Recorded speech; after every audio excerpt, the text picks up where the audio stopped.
নমস্কার। এসআইআর এ রাজ্যে শুরু হয়ে গেছে গত 28শে অক্টোবর থেকে। 4 তারিখ থেকে অর্থাৎ 4 নভেম্বর থেকে বিএলওরা আপনার বাড়িতে বাড়িতে যাচ্ছেন এবং এনুমারেশন যে ফর্ম তা কিন্তু দিয়ে আসছেন। এরপর যে বিষয়টা হচ্ছে, এই 4 ডিসেম্বর পর্যন্ত এই সময়সীমা, তার মধ্যে যদি আপনি এনুমারেশন ফর্ম কোনো কারণে জমা দিতে না পারেন তাহলে কি হবে। তাহলে যে বিষয়টা আপনাদের জানিয়ে রাখি, খসড়া তালিকায় আপনাদের নাম আসবে না, কিন্তু তাই বলে কি আপনি আগামী বিধানসভা নির্বাচনে ভোট দিতে পারবেন না, এমনটা কিন্তু নয়। নির্বাচন কমিশন একটা সুযোগ রাখছে যারা এই সময়ের মধ্যে এনুমারেশন ফর্ম জমা দিতে পারছেন না।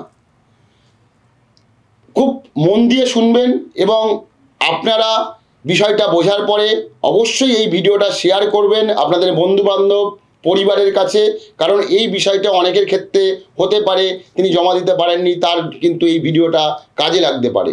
আমি খুব সহজভাবে বোঝানোর চেষ্টা করব। এই যে সময় 4 নভেম্বর থেকে 4 ডিসেম্বর আপনি এনুমারেশন ফর্ম জমা দেননি, এখানে কিন্তু বলে রাখবো খসড়া তালিকায় আপনার নাম আসবে না। তখন আপনি ভাববেন যে আপনি আগামী বিধানসভা নির্বাচনে বা এই যে 7ই ফেব্রুয়ারি যে ফাইনাল ভোটার তালিকা বেরোবে সেখানে আপনার নাম থাকবে না, আপনি ভোট দিতে পারবেন না, এমনটা কিন্তু নয়।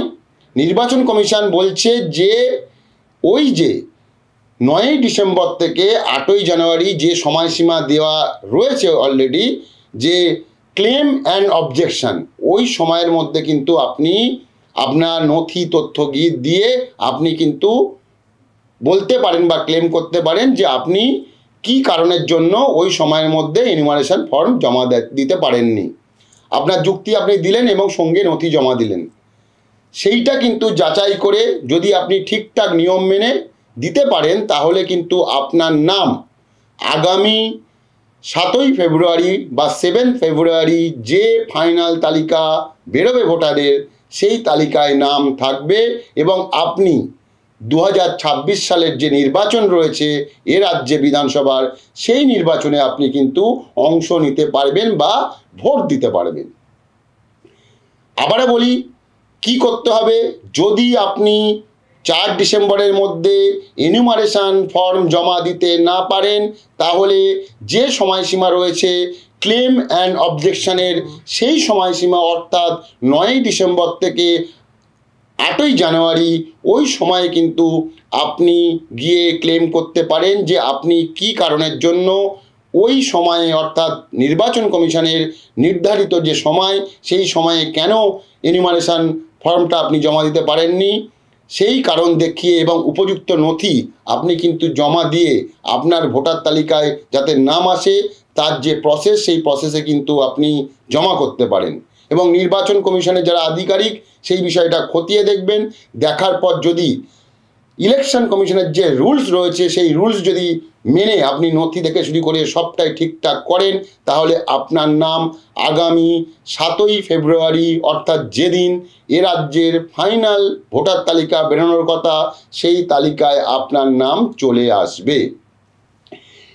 অর্থাৎ চিন্তার কোনো কারণ নেই। তবে বলে রাখবো, চেষ্টা করবেন এই যে 4 ডিসেম্বরের মধ্যেই জমা দিতে, না হলে আপনাকে কিন্তু শুনানি পর্বে আপনাকে পার্টিসিপেট হতে হবে বা আপনাকে ডাকা হবে, সেক্ষেত্রে আপনার কিন্তু ঝঞ্ঝাট আরও বাড়বে।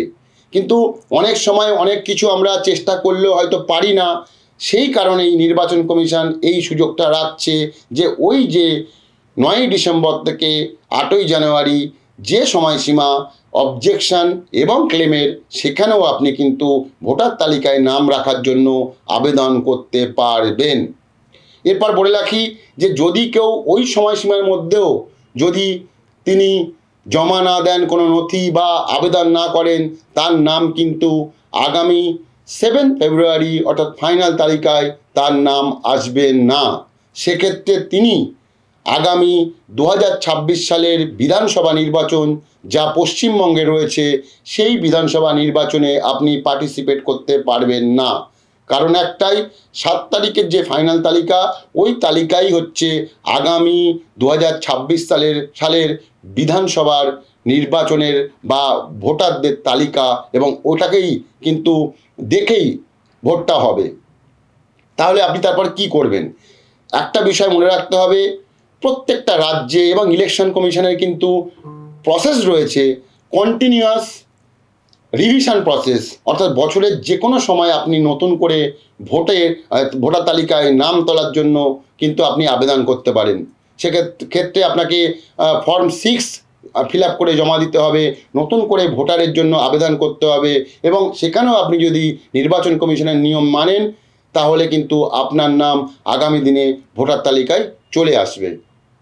তো চেষ্টা করলাম যে বিষয়টা নিয়ে আমি শুরু করেছিলাম, যে সময়ের মধ্যে এনুমারেশন ফর্ম জমা না দিলে কি করবেন। আশা করি আপনারা এই ভিডিও দেখে অনেকটাই বুঝেছেন বা আপনাদের পরিষ্কার হয়েছে। আবারও বলবো, ভিডিওটা শেয়ার করুন। আজ এই পর্যন্ত, দেখতে থাকুন দাওয়াল, কারণ খবর এখন এখানেই। নমস্কার।